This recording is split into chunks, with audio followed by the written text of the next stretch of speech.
جب 19 رمضان کو مسجد کوفہ میں امام علی علیہ السلام کی اذان گونجنے لگی تو پوری کائنات میں سوگ برپا ہو گیا۔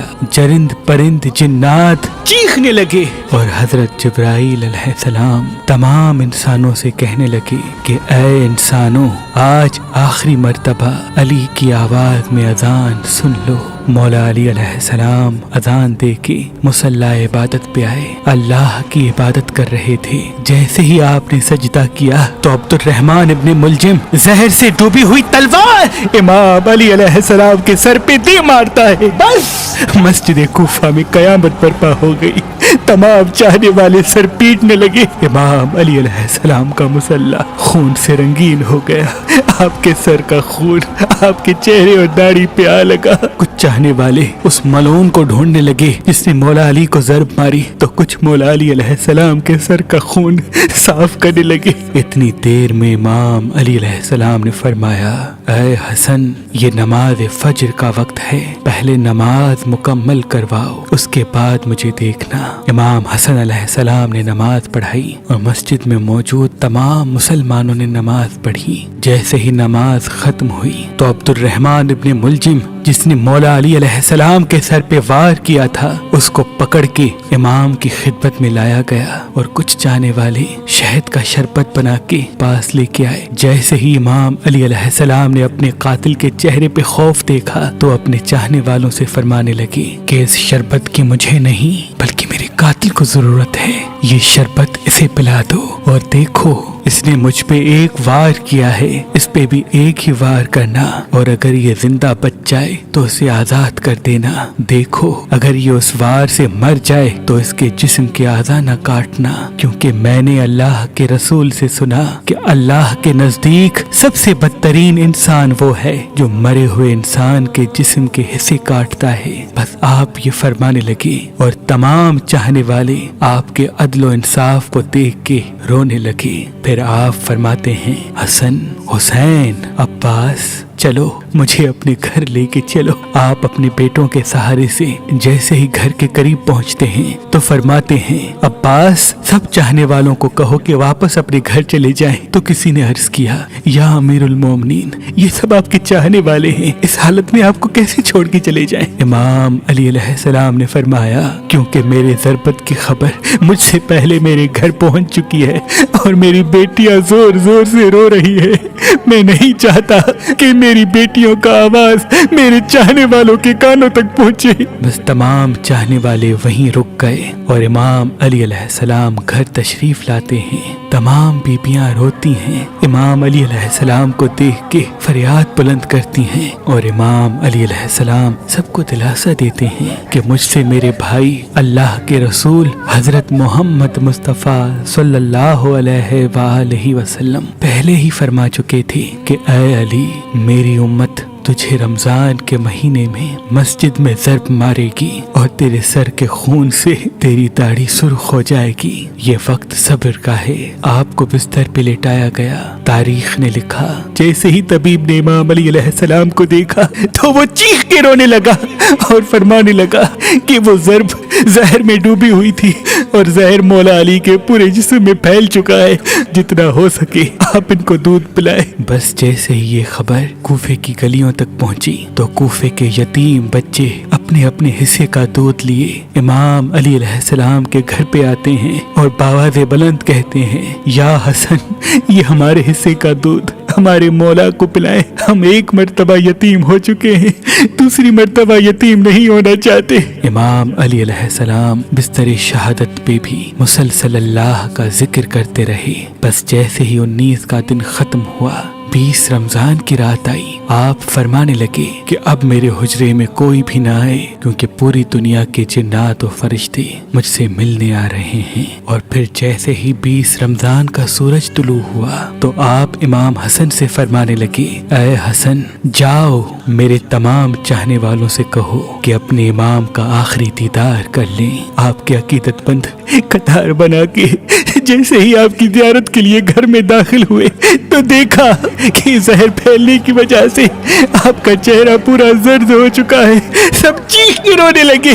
امام علی علیہ السلام فرمانے لگے، پوچھو जो पूछना चाहते हो, क्योंकि मैं अली जमीन के रस्तों से ज्यादा आसमानों के रास्ते जानता हूँ। पूछ लो, जब तुम मुझे अपनी आंखों से नहीं देखोगे तो पछताओगे कि काश कुछ और पूछ लेते। किसी अकीदतमंद ने सवाल किया, किसी ने जवाब लिया, कोई ज़ियारत करता रहा। बस जैसे ही अकीदतमंद जाने लगे, इमाम अली अलैहिस्सलाम ने फरमाया, हसन मेरे पूरे खानदान को मेरे हुजरे में लेके आओ। इमाम अली अलैहिस्सलाम ने वसीयतें की और फरमाया, अब इस खानदान का वारिस मेरा बड़ा बेटा हसन है, जो ये कहे उसे मानना। और इमाम हसन से फरमाने लगे, ऐ हसन, जितना हो सके अपनी ज़बान और किरदार से मोहब्बत और अमन का पैगाम देते रहना।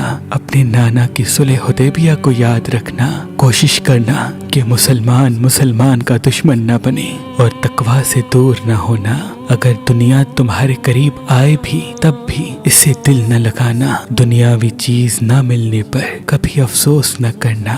हमेशा हक बात कहना, मजलूम की मदद करते रहना। हसन, हुसैन, जहाँ तक हो सके मेरे इस पैगाम को हर एक तक पहुँचाना कि अपने काम जिम्मेदारी से करते रहें और अपने दरमियान ताल्लुकात को अच्छा बनाए रखें, क्योंकि मैंने तुम्हारे नाना हजरत मोहम्मद मुस्तफ़ा सल्लल्लाहु अलैहि वसल्लम से सुना है कि लोगों के बीच में सुलह करवाना हजारों सालों के रोजा नमाज से बेहतर है।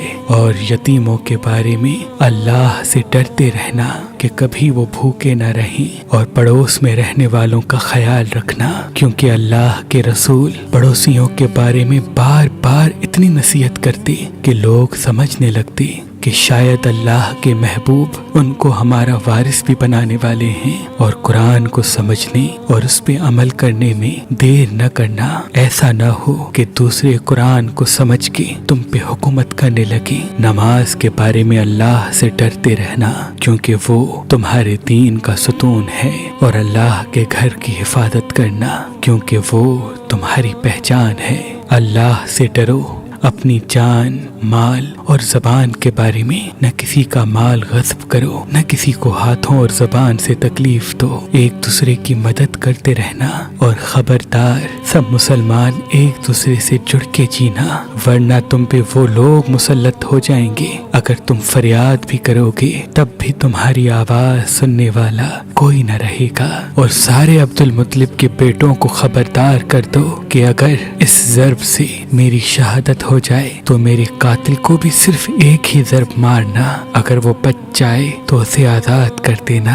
अगर वो मर जाए तो उसके जिस्म की बेहुरमती न करना, उसके जिस्म के हिस्से न काटना। क्योंकि मैंने अल्लाह के रसूल से सुना कि ज़मीन का बदतरीन अमल ये है कि किसी मरे हुए के आज़ाए जिस्म काटे जाएं, चाहे वो पागल कुत्ता ही क्यों ना हो।